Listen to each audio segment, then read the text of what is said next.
Good morning. Happy Friday Eve or happy Thursday for those of you who've kind of lost track of the days of the week.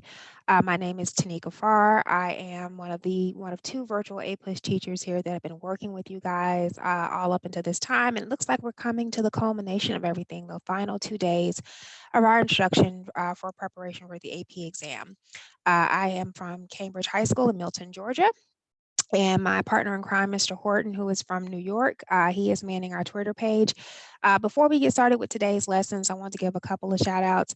First, I wanted to shout out my two colleagues who do A-Push at Cambridge High School, Ms. Lauren Hall and Mr. Bob Bordis, who've been doing a fantastic job and working with our students and kind of getting them prepared for the exams.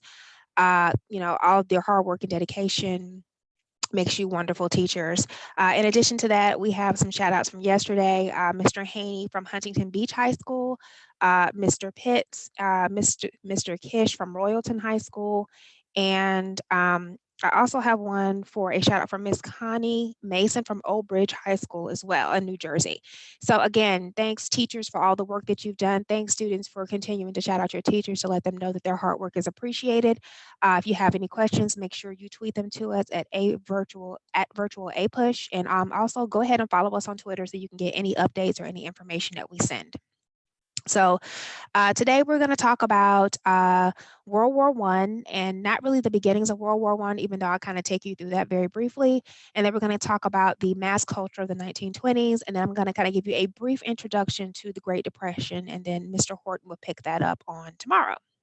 So let's go ahead and start off with our warm up. Mr. Horton kind of posed this question to you guys yesterday.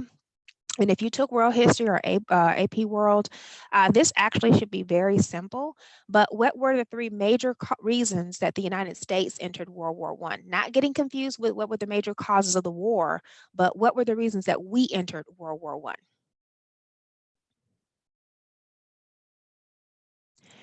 Okay, if you guess these, the first one would be the sinking of the Lusitania, which was a British passenger ship where 128 Americans were on board around this time because World War I was kind of like considered to be what they called the war to end all wars or the Great War because they never had a war of this caliber.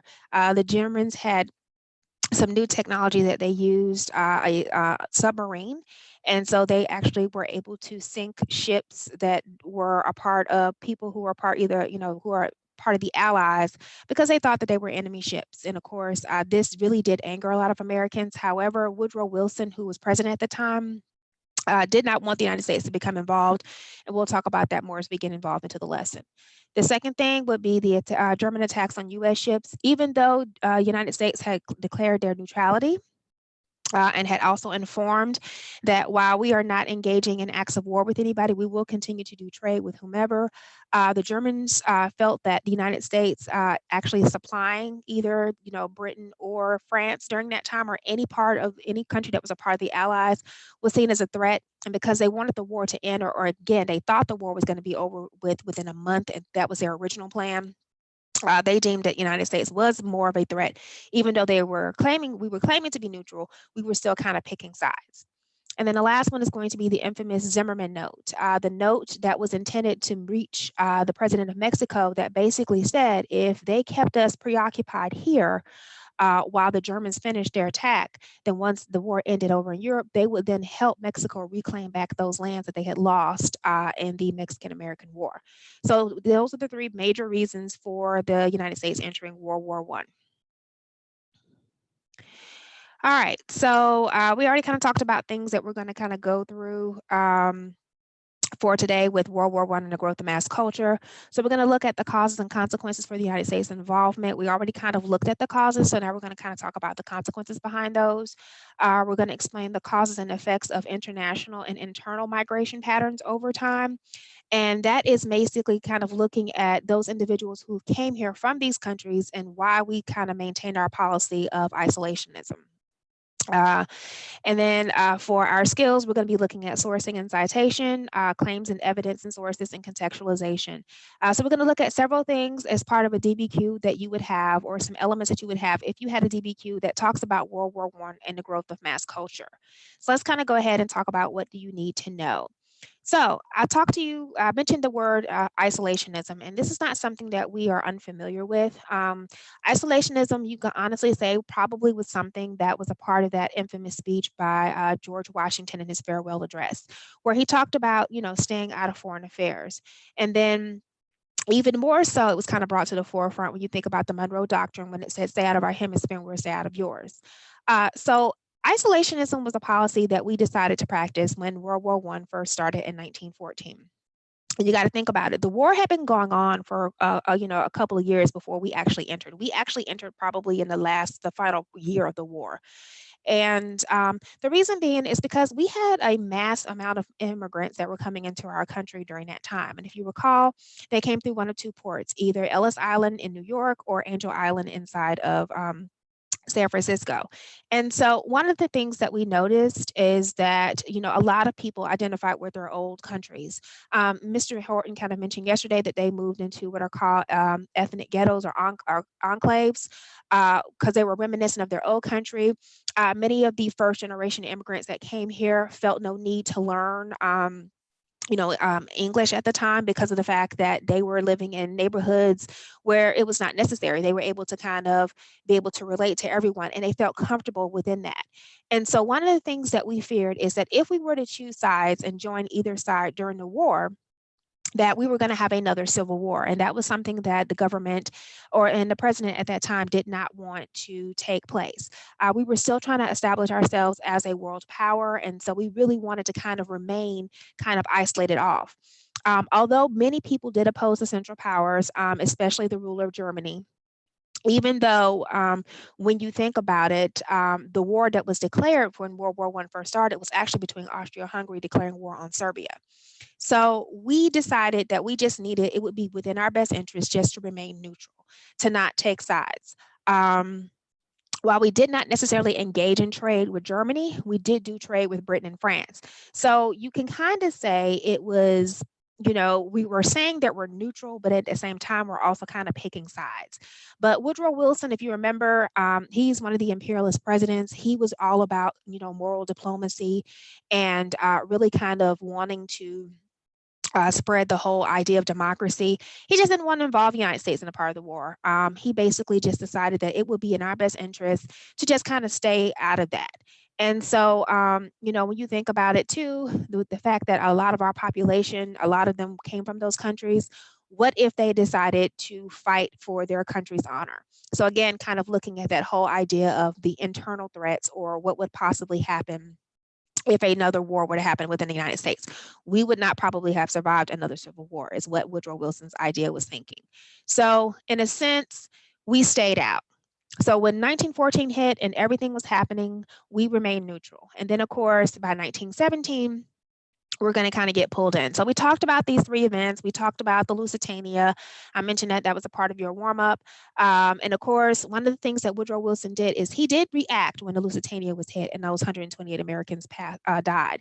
He did send a telegram to Germany basically saying, refrain from attacking neutral ships and passenger ships. Ask the ships to identify themselves. And if they say that they're neutral, if they say they're not a part of it, as they're just rules of engagement and rules of war. And as a country, you're supposed to abide by those rules. And so in the meantime of them receiving that telegram, Germany was still continuing to attack ships.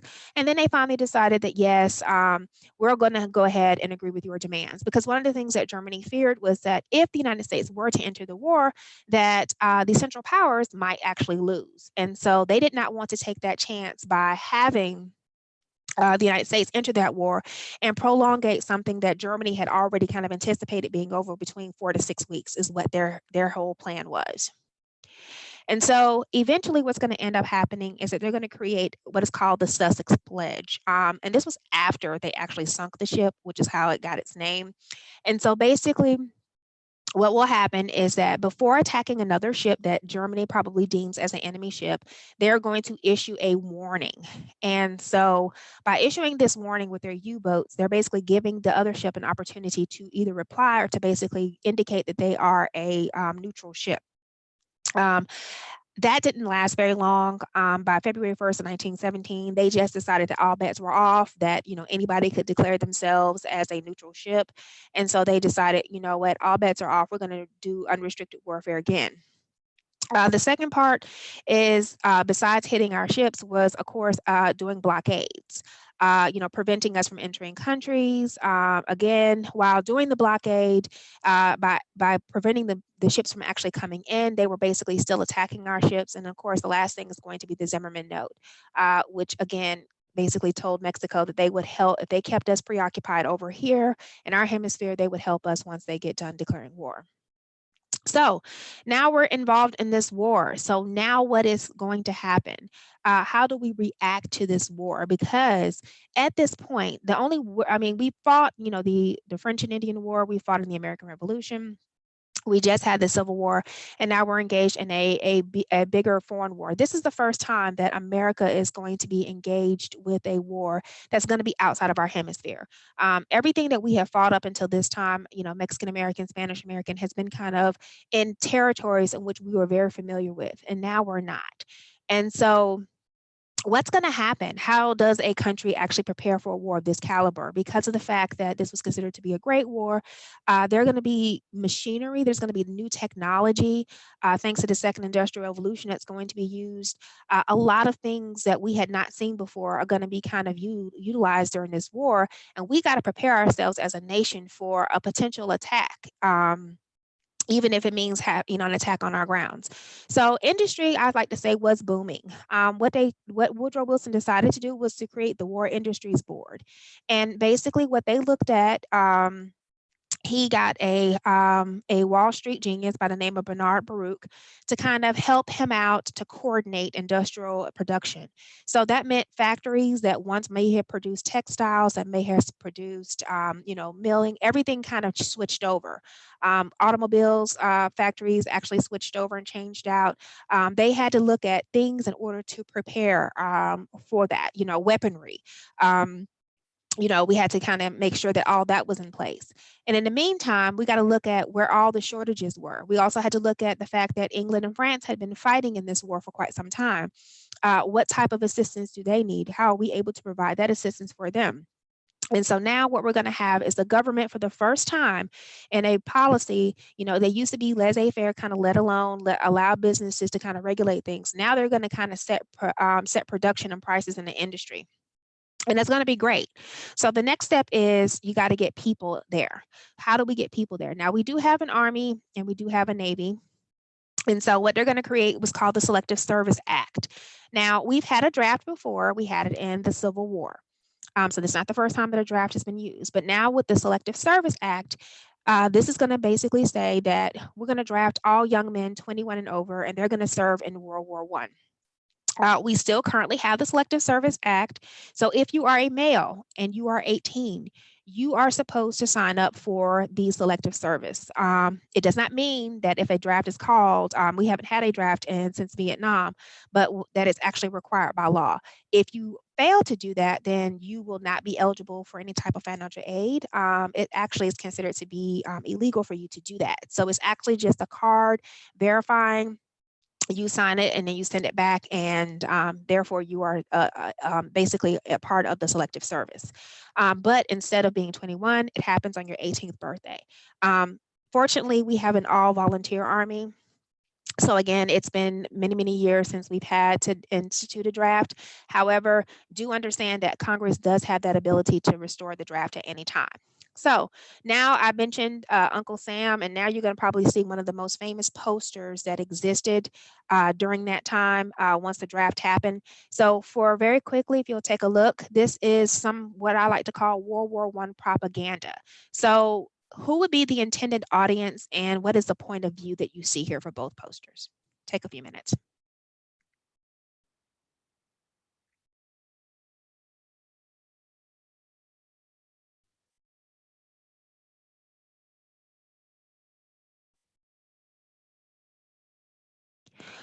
Okay, so first of all, to point out, the intended audience would be men ages 21 and older.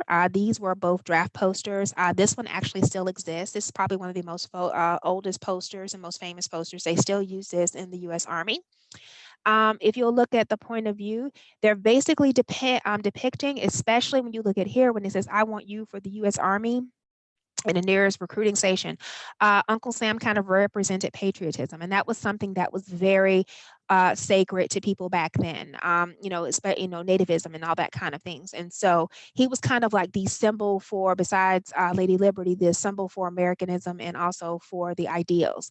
And so his point of the point of view is that it would be, if you had this and you kind of had a question that actually told you to look at the political and the social impact, this would be something that they would use to basically implore on your ideologies of being an American or your nativist ideas, because nativism is still alive during that time. And so if you're going to fight for your country, then it's your duty, it's your patriotic duty to actually fight for those rights and procure those rights. If you look at here, this is basically portraying Germany. How would I know that? Well, number one, the hat that's being worn here, they kind of took, it kind of looks like a very familiar character from a movie, kind of like, I like to represent, like say it's a kind of a replica of what will be King Kong, because that movie will actually come out during this time. And then you look up here on the, here it says culture. The fact that it was in America. So you see that, the soils are here. So it says, destroy this mad brute. And of course, this is Lady Liberty. So she has been taken over. So they're kind of giving you the point of view that it is your patriotic duty to go ahead and destroy or help them fight against Germany in order to, maintain your rights, because otherwise you'll lose all of your rights and liberties and everything that you have fought for. So these are two Army recruiting posters that they used in order to kind of capture, or to really kind of get people to sympathize for the war effort during that time. All right, so the next thing, now that we have an industry that's booming, we now have it all set up, we now need labor. So if men 21 and older are going over to fight in the war, who's going to be in those factories? Well, number one, African Americans would be a good source. You remember a lot of them, decided to go up north during the Great Migration period. So this is going to be the first time where they're going to be able to procure good paying jobs in various industries. The other thing that you need to kind of look at besides African American workers is women. Women are going to be called to do their patriotic duty and to come out of the kitchen and to go into these factories, to do the jobs that the men who are no longer able to do those jobs because they're actually being trained to go fight over in the war. With the National War Labor Board, he wanted to make sure, Wilson, that, we didn't have any strikes, because again, we're still kind of coming off during a time during a progressive period where, people will, are still kind of talking about the long hours. They're still kind of talking about the fact that, the labor conditions and things like that. So he didn't want to have strikes. And so now what's going to happen is that the government is now going to kind of step in and become a mediator between labor and management to kind of work these ideals out. Because again, he did not want to continue to stop the industry from happening, because we needed to be able to go ahead and get the industries and factories going so that we can continue fighting the war effort and it can be short. The biggest thing we're going to kind of talk about are patriotism. What are some of the things that the government kind of asks people to do? Well, the first thing is, financing. Wars cost money.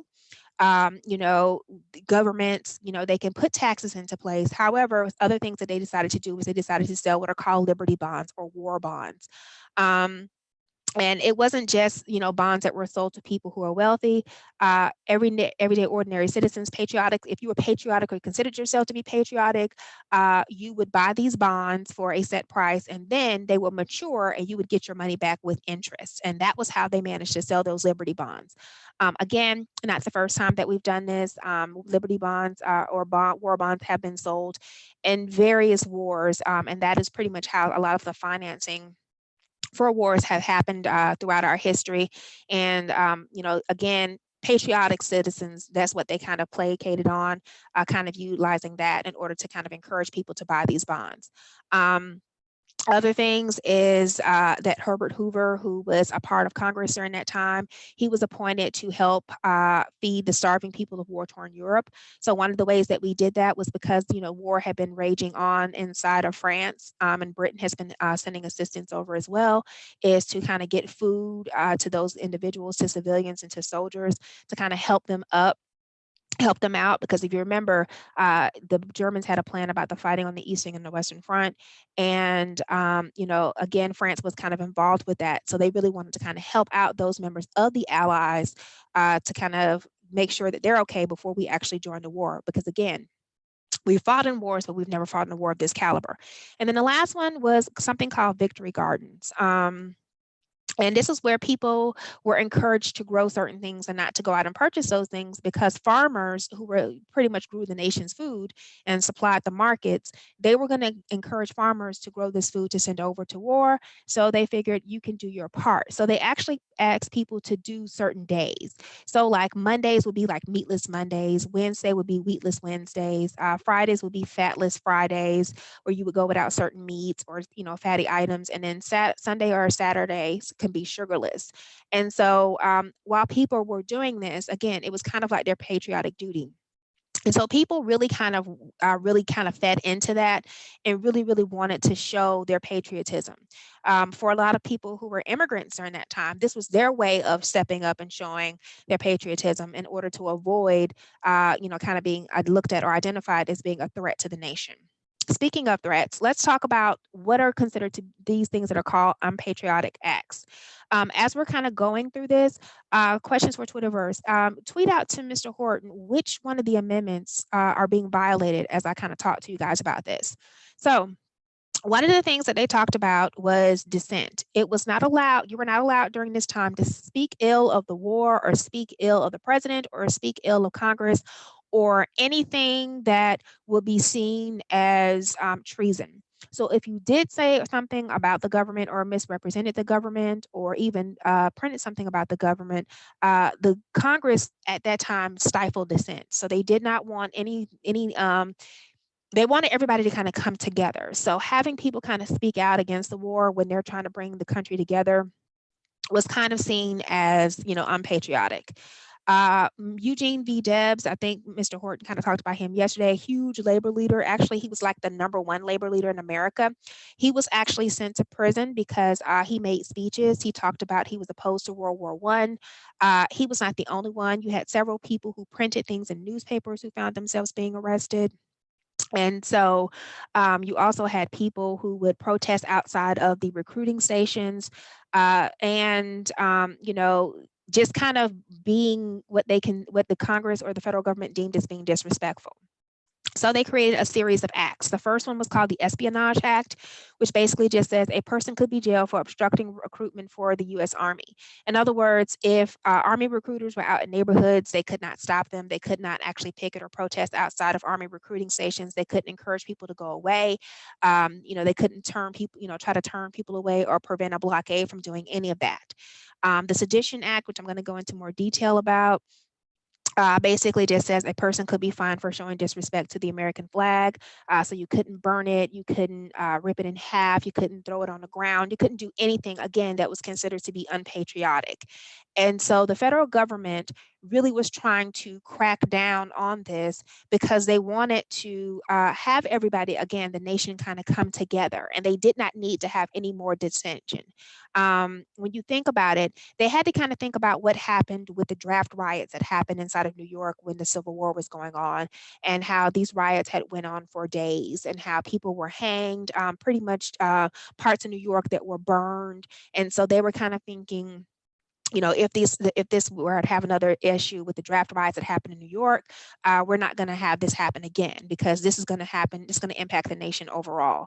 So what was prohibited by the Sedition Act? Because this was considered to be one of the most heinous things at the time that the government had done by a lot of people who were kind of against the war. Well, number one, You could not interfere with military operations. That was huge. Anything that the military was doing, if they, like, again, recruiting was one of those major things that they could not do. They also were not allowed to kind of go to military bases or kind of, see or report or take pictures or anything like that. Other things, they could not help the enemy, and the enemy at this time was seen as Germany. So, kind of big thing, you weren't allowed to even speak German. Like, if you were caught speaking German during this time, they were kind of give you the side eye. They probably may, and tell some informants, may kind of tell people in the federal government, and you may be picked up for questioning. So a lot of people, remember, we did have immigrants that were here from Germany that kind of found themselves being spied on by people. And this is actually going to continue well up into the 1920s. You couldn't incite soldiers to be insubordinate, disloyal, or rise a mutiny, which means that if you had family members who were drafted or pulled into the war, you couldn't tell them that they shouldn't fight. You couldn't try to encourage them to not go back or to be disloyal. Basically, we were kind of all together. We were a one united front, and that's how we wanted to be seen. You couldn't stop the U.S. Army from recruiting men to be soldiers. You definitely couldn't criticize the government. You couldn't say, "Oh my God, I think the federal government is the stupidest government ever." Those types of things were frowned upon during this time. You definitely couldn't publish newspaper articles or pamphlets critical of the government, kind of going back to the use of yellow journalism that was used in the Spanish-American War. Definitely couldn't use that. You couldn't fly the enemy's flag. So a lot of people, again, who probably identified with their own countries, who may have brought flags or had something that, kind of reminiscent of their country to kind of remind them of home that they missed, they kind of had to hide those things. You couldn't start a strike at a wartime factory. You definitely couldn't speak in favor of the enemy, and then publish newspaper articles or pamphlet, again, that was in favor of the enemy. So you couldn't say anything like that was going to be praising Germany at that time.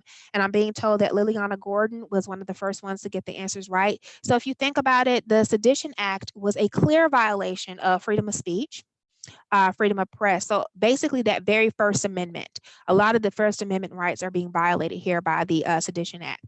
And so anytime anybody kind of mentioned that or kind of brought that up, they too were kind of brought up in charges and kind of brought in. So now that the war has been fought and we have came over and we have become victorious and the war is now over, because I'm not going to go and talk about the war itself. I wanted to kind of talk to you about the war that was happening here.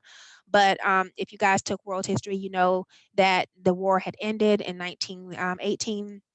And now we got to put a plan into place as far as how to prevent a future war.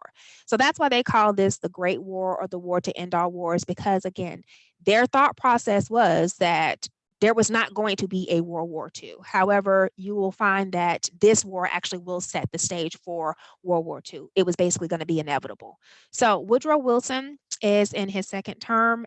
He has decided that he wanted to come up with this great plan. And the great plan was called the 14 points. And it was kind of a list of principles that kind of talks about how to end wars and basically how to prevent future wars.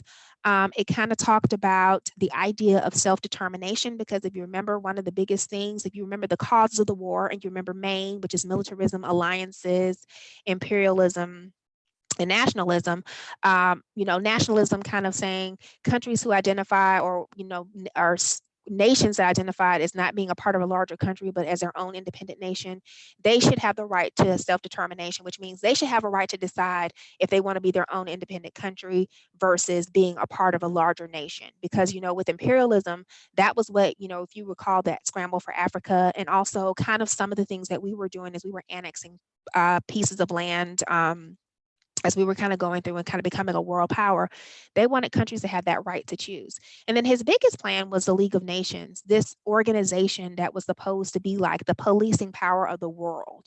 And so this was going to be the first step that he had in his flight to peace. Step 2 was actually called the actual peace treaty. Unfortunately, Woodrow Wilson was pretty much ignored. This is going to be called the Versailles Treaty, and it was because it was written in the Palace of Versailles. And they ignored Wilson and his 14 points.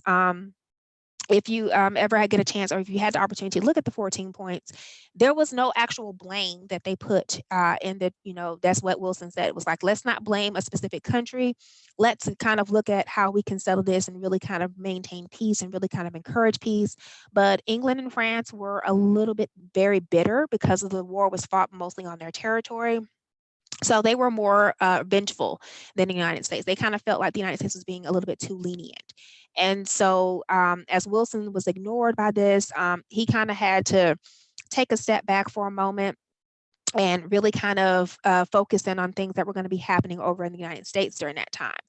And so the other thing that happened was that while Wilson was, helping with this negotiation, Congress decided that, we're not going to actually sign the treaty, mainly because he can't go in and negotiate treaties without getting permission from Congress. The president can't go into any type of treaty without making sure that it's okay.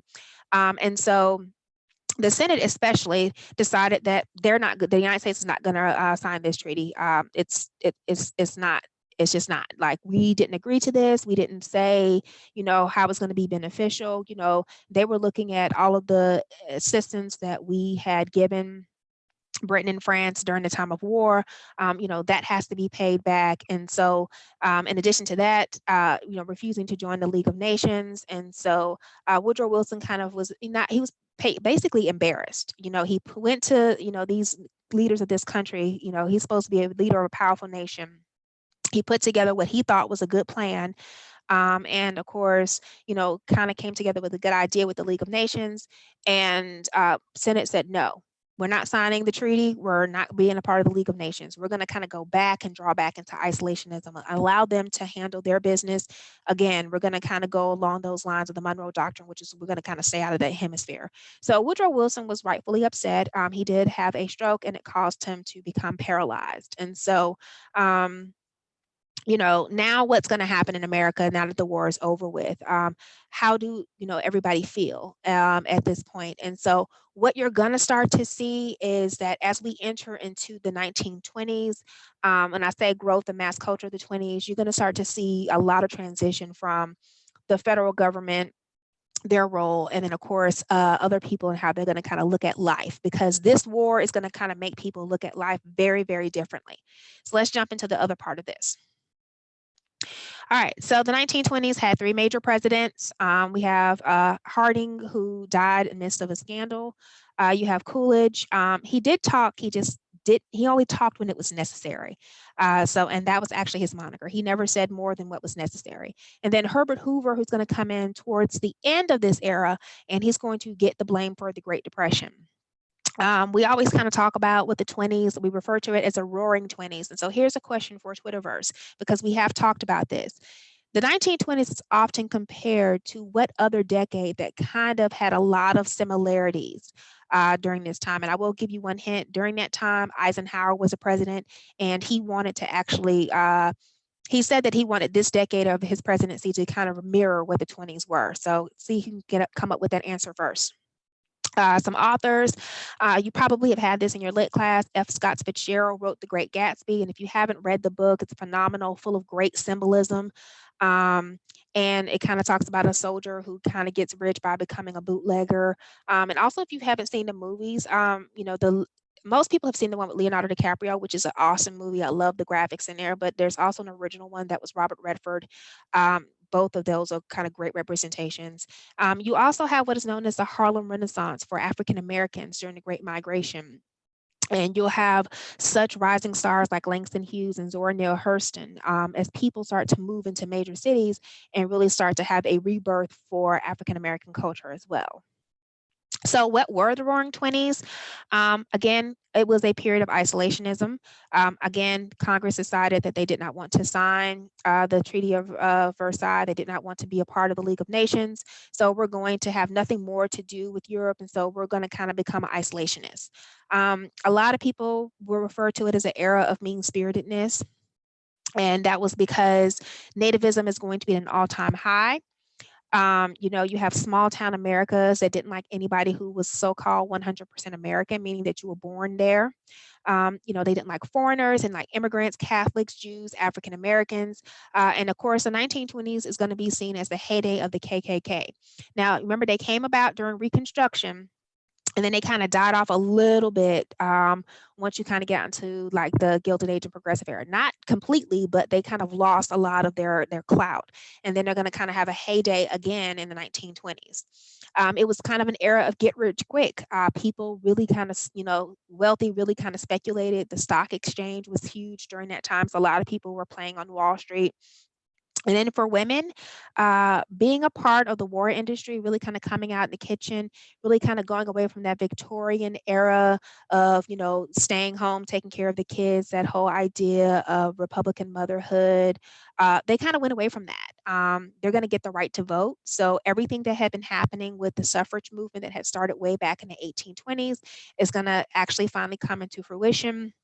They're going to wear short skirts. And I know many people may not see it as a big deal, but for women riding in cars, that was something that they did with their husbands and families, but now they're actually going to be riding in cars by themselves, and they're going to be smoking and going out and drinking. So there's going to be called the era of the new woman. Other things is that people were exhausted. They were tired. War kind of had worn itself on the country with patriotism. People become extremely stressful about the conditions that happened around the war. Even though the war was not fought in America, they were stressed out from their family members that had been, who signed up for the draft or had been drafted. When they came back, they may not have been the same because of the horrors that they had seen fighting in the trenches and the diseases and PTSD. And they became very fearful of outsiders because they still had immigrants that were coming into the country, immigrants who found themselves victims of the war as well. And so they were trying to come here for better opportunities. And so nativism is going to kind of really, really be at its all-time increase. It's kind of be like I like to refer to as a pressure cooker, because you have, the fear and the exhaustion and, people kind of being excited about being alive and life. And it's all going to kind of come together and kind of almost boil over. And so that belief of isolationism is really going to be adopted even more so, where they want to kind of stay away from that. Really quick shout out to Miss Christine Riggs from James River High School.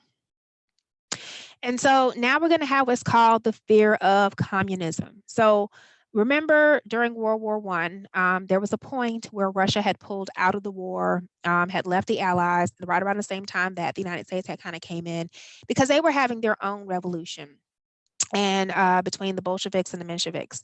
And the nation kind of went through a period where communism had risen up, and then you had Lenin who came into power. And now the Russians are really kind of thinking about, what communism meant, and really kind of making sure that they're a country that practiced communism. So that fear of communism is really going to be evident here in the United States. It was perceived to be a threat, because we're a capitalist nation. Under communism, it's the rise of the proletariat against the bourgeoisie. And so really, they didn't feel like communism had its place, even though you did have some Americans who did support communism. It really was going to be like what they perceived to be a threat to American life. And so what you're going to have is our first Red Scare. Remember, I talked to you guys about the second Red Scare during World War II. So now we're going to talk about the first. And this was more evident in 1919, when you had the overthrow of the Tsarist regimes. And when the Communist Party formed inside of Russia, it really kind of put things into the forefront. You had 70,000 radicals who joined like various communist groups. They mailed bombs to the US government, to business leaders, because remember, it was, again, the rise of the proletariat against the bourgeoisie. And so now you have this guy by the name of A. Mitchell Palmer, who was Attorney General at the time, who kind of came in, who was kind of given the job or the task of combating the Red Scare. And so he decided that he was going to hunt down suspected communists and trample on civil rights. How did he do that? He paid people to spy, or he had people pay people to spy. The idea was that if you suspect anything, if you see people wearing a certain color, if you hear them speaking a certain language, especially if you may have spoken Russian during that time, you needed to turn their names over. Sometimes people would just turn in innocent people. And this is where that infamous case of the Sacco and Vanzetti case came about, where it was two gentlemen who were immigrants who were at the wrong place at the wrong time, and they were brought into a trial, and all of the evidence was circumstantial. They had nothing that was actually hard evidence that could actually pinpoint those two gentlemen as actually having committed the crime that they were accused of committing. If you were a radical and you were not from the United States, you found yourself being deported. And of course, the major thing you need to remember when you think about the continuity, when you think about MacArthur and how he did his raid, and how he did his second Red Scare and what Palmer was doing, here's where you see some continuity. Evidence was kind of circumstantial. Sometimes they fail to have evidence. And of course, you are going to create a lot of conspiracy theories where you're going to have people who are going to be accusing one another of possibly being communists, and that may not actually have been the case. Other things that are going to happen, labor unrest. There was a temporary truce, but now that the war is over, the government is no longer the mediator. You will have conflict that will resume between labor and management, especially after the war, because again, the Sedition Acts only said that during the war times they couldn't have strikes. Well, now that the war is over with, labor unions are back in full effect. By 1919, there's like more than 3,000 strikes that are going to happen within the United States. And then, of course, sometimes what people did in order to kind of, what some of the management did was that they kind of put little bugs saying anybody who does a strike during this time might be a communist. So now what you find is that labor unions are almost going to be depleted. Membership will decline. A lot of it because of the fact that labor strikes do resemble things that are part of the ideals of communists. And so here is another question out there for Twitter universe. The Communist Manifesto was written by what German economist? So see if you know who can get that answer correctly. And so pretty much what they needed to know was that this fear that was happening along with this Red Scare, they wanted to have a return to normalcy. And so that is going to be the platform that Warren Harding will run under. And actually that's going to be his moniker. He wants to have a return to normalcy. So what are going to be the attitudes as far as immigrants? So take a few minutes and look at this political cartoon and kind of look and see what you notice about some things.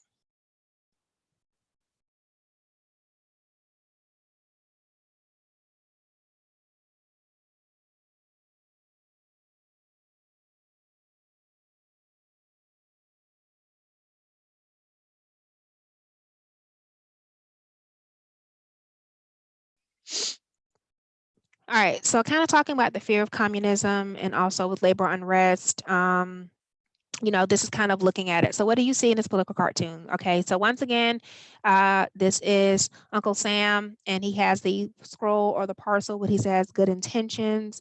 Over here, you can see the various groups. You can see that there's a baker, there are different industries that are being there.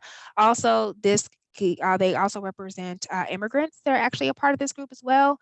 And so look at his briefcase where it says Uncle Sam, missionary with a mandate for mankind, with good intentions. And so in other words, the government is trying to suppress the fear of communism. They're trying to play their part. But if you'll notice that all these people kind of represent there's a labor union back there, the IWW. You have the race riots that are happening in St. Louis.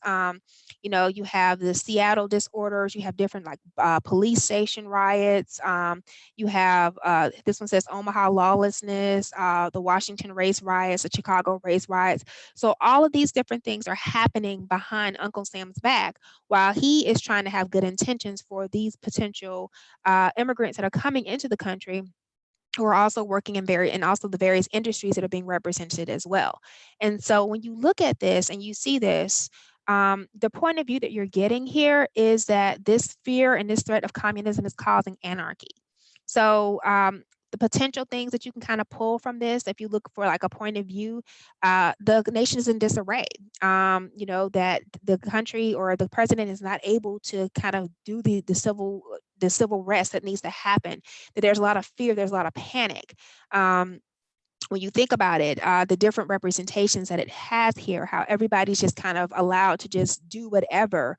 And so that all these are representation, or that fear that communism is happening, and that if he tries to have good intentions, or the good intentions of working with immigrants coming into the nation, it's only going to continue. That all of this right here that you see over here behind him on that left-hand side is going to kind of continue, and our nation is going to kind of go under. So under the Harding presidency, who starts off the 1920s, with him kind of going back to simpler days, and he even wants to go back before progressive era reforms. So when you think about it, what is he saying? He is more of a proponent for the Gilded Age. He wants to really kind of have that whole idea of laissez-faire back when capitalism was very strong, and the wealthy were continue to get rich. And so that was one of the other reasons why his presidency was plagued with scandal as well. Other things that were happening as far as international, there was something called the Kellogg-Briand Pact, where a lot of nations agreed, including ourselves, to disarm. And the problem with the Kellogg-Briand Pact, while it was great in theory that everybody decided to disarm and be at so-called peace or declare like a truce, there was no real way to enforce it. And you're going to find out, especially during World War II, that the Kellogg-Briand Pact is even going to be violated even before World War II even officially starts.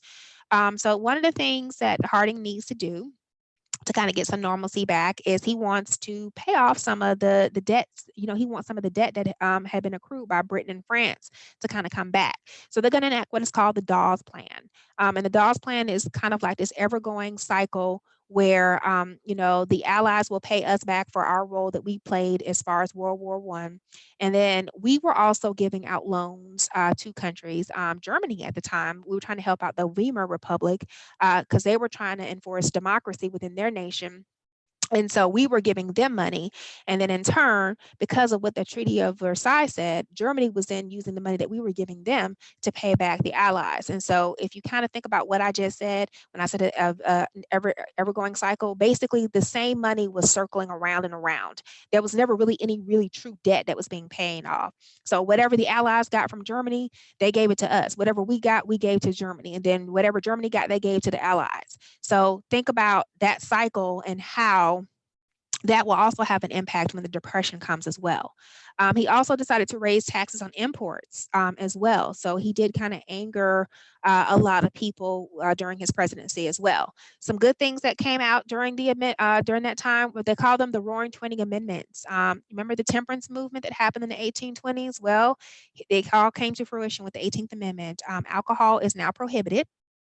But of course, with the it's going to be known as the era of prohibition. So once prohibition starts, what's going to end up happening? You're going to start to see a rise in also crime, because people are going to start doing things because it was illegal to have to consume, produce, or ship alcohol. So now you're going to have the age of the bootleggers, people who are making alcohol and shipping out illegally, and also you're going to have the rise of organized crime that's going to happen. And finally, the fight that women have been fighting for since the 1820s. The 19th Amendment will get passed, and women will now have the right to vote. As far as business, great. Automobile is going to be very impactful, especially for American life. People are now going to realize that it's no longer to their advantageous for them to work 6 days a week. So now they're looking at, working the 5-day week and having leisure time. That's going to be something that's going to be new, that's introduced into the 1920s. The airplane industry is definitely going to take off thanks to World War I. While businesses were expanding, a lot of them will, kind of have, the smaller businesses will suffer some losses. But, that was already kind of something that was happening during the Gilded Age. So if you had something about continuity, there could be something that you can kind of make a correlation to. Now credit is going to be used. And of course, people are going to be using installment plans. People are going to become, consumers, and women and families, and they're going to be buying goods. And so basically, the cost of living is going to go up. People are going to be enticed. Why? You can buy this beautiful automobile if you make monthly payments or weekly payments, and that's going to be the lure. electrical appliances. So their standards of living are going to be increased a lot. People, again, are kind of going away from the suburban and the rural areas and moving into city life because that's where they actually, they prefer that. That's where the jobs were, the fast pace, the parties, all of that. So all that's going to be embraced. And so now, for the first time, it would seem that America is going to enjoy life and embrace the present because of all of the things that they had learned about from World War I, all the killing, all the death. They really wanted to, again, enjoy life and present. So, other things, you remember how I told you guys before that kids were pulled out of school and they were kind of made to go into factories? Well, now public high school is going to take on new roles into preparing kids for the future.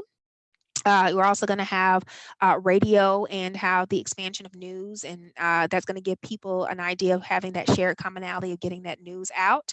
You're going to have the inspiration of sports heroes, movie stars, silent movie stars. Can anybody, here's a question for Twitter Universe, can anybody think of the first, probably the most famous silent movie star that happened during the 1920s? You're going to have writers, artists, composers, all these different people who are going to kind of come out, especially for African Americans during their Harlem Renaissance, their rebirth, mass media, spectator sports. It's going to be a decade of what they refer to as disillusionment, because people were so busy celebrating life and having parties and drinking. They thought that this it was like an ongoing party. Every day was an ongoing party, that it would never end.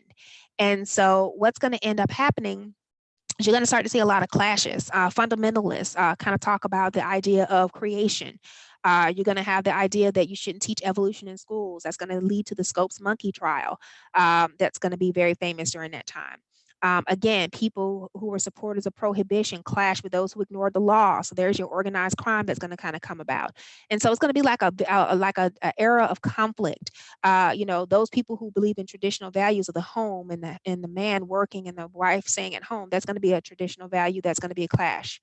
And so while this party is continuing to roll on, things do have to come to an end. And this will come to an end on October 29th, 1929. And so I'm going to give you like a brief introduction to the Great Depression, and Mr. Horton's going to give you more detail. So the fundamental causes of it, number one, drop in farming prices, uneven distribution of income, which is something that has been evident since the Gilded Age, but it's going to be even more evident thanks to the 20s.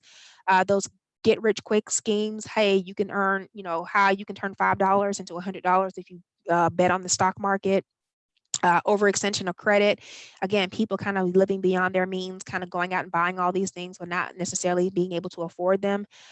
Increase in inventories of goods. That's overproduction and underconsumption. And that's what happened with farm prices as well, especially at the end of the war, because a lot of people, just kind of went away from that. And then, of course, that stock market crash is going to happen on October 29th, 1929.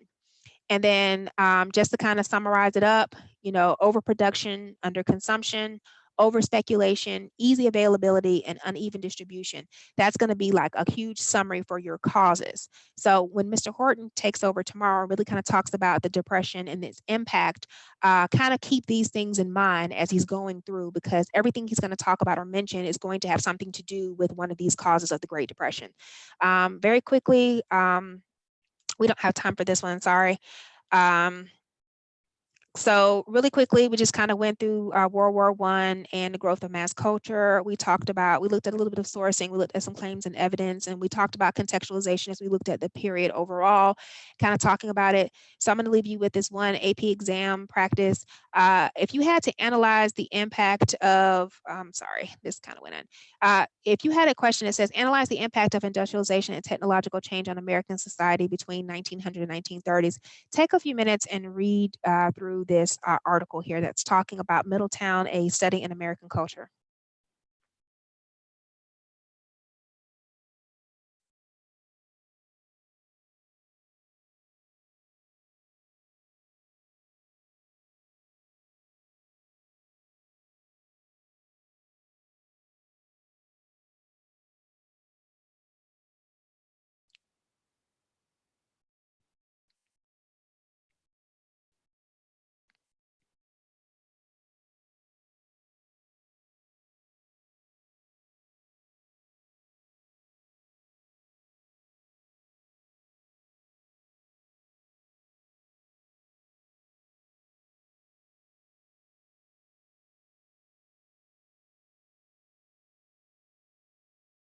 Okay, so reading this article and kind of talking about the impact of industrialization and technological change on American society, if you read the article, basically it's kind of talking about the impact of the automobile and what it had during that time and how families were actually giving up portions of their salary or their savings in order to maintain that lifestyle.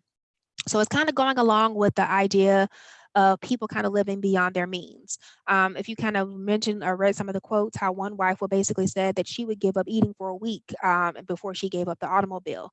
So kind of looking at as status symbols, which is something that was very, very important during that time. That whole theory about keeping up with the Joneses, that was that kind of thing. Kind of talking about leisure, how they saw, not just the association with the automobile kind of being the impact of the family life or a symbol, a status symbol, but it was also seen as a symbol for leisure. And so kind of if you had articles about that and thinking about the impact of industrialization and technological change on American society, it really did have an impact. People really did kind of not think about the idea of saving, the idea of making sure that everything was kind of taken care of. They were willing to give up or overextend their credit with the idea of maintaining this lifestyle, not even thinking about the possible consequences. What happens if the husband loses his job? What does that mean? What are they willing to give up for this automobile? So kind of think about that when you kind of think about as you go into the 1930s and you're looking at the Great Depression, what this means as far as society. As always, gave you something to think about for tomorrow. Here's your question. In what ways did the power of the American government grow from 1890 to 1930? And again, Mr. Horton is going to pick up and finish up period 7 for us. And I will be with you guys on Twitter. As always, thanks you guys for watching. I'm sorry we went over time, but World War I and the 1920s is a lot to cover. So thanks you guys. And I really, really enjoyed being with you guys. And we will see you next week when we do exam prep. Have a great day.